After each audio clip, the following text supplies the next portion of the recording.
क्या आपने कभी सुना है कोई ससुराल भी दहेज में मांग ले? ये कहानी है एक गरीब पिता की जिसने अपनी बेटी की शादी के लिए सब कुछ दे दिया, गहने, पैसे, सामान, लेकिन फिर भी ससुराल वालों का लालच खत्म नहीं हुआ। ससुराल भी दान कर दो एक ऐसी सच्ची और दिल को झंझोर देने वाली हिंदी कहानी है जो दहेज प्रथा की कड़वी सच्चाई सामने लाती है। देखिए कैसे एक बेटी ने अन्याय के खिलाफ अपनी आवाज़ उठाई और समाज को आईना दिखाया। गांव हरिपुर में एक मेहनती और ईमानदार व्यक्ति रहता था, श्यामलाल जी। उनके दो बच्चे थे, एक बेटा और एक बेटी। बेटी का नाम था नीरा, जो पढ़ने लिखने में होशियार और संस्कारी थी। श्यामलाल जी एक छोटी सी नौकरी करते थे और बड़ी ही मेहनत से अपने बच्चों को पाल रहे थे। नीरा की उम्र जैसे जैसे बढ़ी, श्यामलाल जी को उसकी शादी की चिंता सताने लगी। वह चाहते थे कि उसकी शादी किसी अच्छे घर में हो जहां उसे ससुराल में प्यार और सम्मान मिले।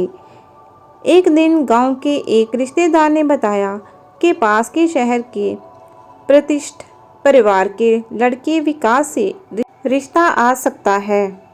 लड़का प्राइवेट कंपनी में नौकरी करता है और देखने में भी ठीक ठाक है। श्यामलाल जी और उनकी पत्नी दोनों बहुत खुश हुए। बात आगे बढ़ी और रिश्ता तय हो गया। पर बात वहीं नहीं रुकी। शादी के एक महीने पहले विकास के पिता मुकुंद जी ने कहा, हम कोई दहेज नहीं मांग रहे हैं, बस इतना समझिए कि जमाना क्या कहेगा अगर आप अपनी बेटी को खाली हाथ भेजेंगे।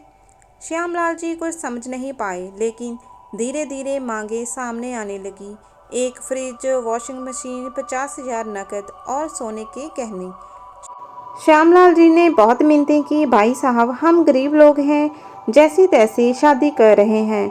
पर जवाब मिला, तो बेटी ब्याही ही क्यों, जब देना नहीं आता तो रिश्ता मत जोड़ो।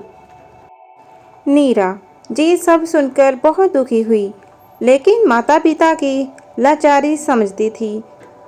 अपने पापा से बोली, पापा आप चिंता मत कीजिए, जो होगा देखा जाएगा। शादी का दिन आ जाता है। शादी हुई।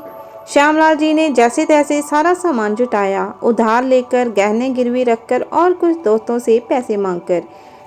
विकास और उसके घर वाले बिना किसी शर्म के सब ले भी गए। शादी के अगले ही दिन मुकुंद जी बोले, नीरा अब तो तुम हमारे घर की बहू हो। अब अपने मायके से कहो कि वो हमें एक मोटरसाइकिल और थोड़ा जमीन का कागज भी दे दे। नीरा हक्की बक्की रह गई, बोली, बाबूजी अब तो शादी से पहले कह रहे थे कि कुछ नहीं चाहिए। अरे बहू, अब तुम हमारी हो, अब हमारी मदद करना तुम्हारा फर्ज है। नीरा को समझ आ गया कि इस परिवार के लिए इंसानियत का कोई मोल नहीं। वह रोते हुए अपनी माँ को फ़ोन करती है, माँ बाबूजी से कहिए अब तो जे कह रहे हैं ससुराल भी दान कर दो। नीरा के माँ बाप टूट चुके थे, बेटा भी परेशान हो गया था। तब नीरा ने एक साहसी फैसला किया। उसने महिला आयोग से शिकायत दर्ज कर दी। जांच हुई, मुकुंद जी और विकास की सच्चाई सामने आ गई। कोर्ट ने कहा, दहेज लेना अपराध है। लड़की के माता पिता पर मानसिक और आर्थिक अत्याचार हुआ है। मुकुंद जी को दंड मिला और नीरा को अपने अधिकार मिले। ये कहानी केवल नीरा की नहीं है, ये हर उस बेटी की कहानी है जो अपने माता पिता की इज्जत के लिए चुप रहती है। दहेज लेना और देना दोनों अपराध है।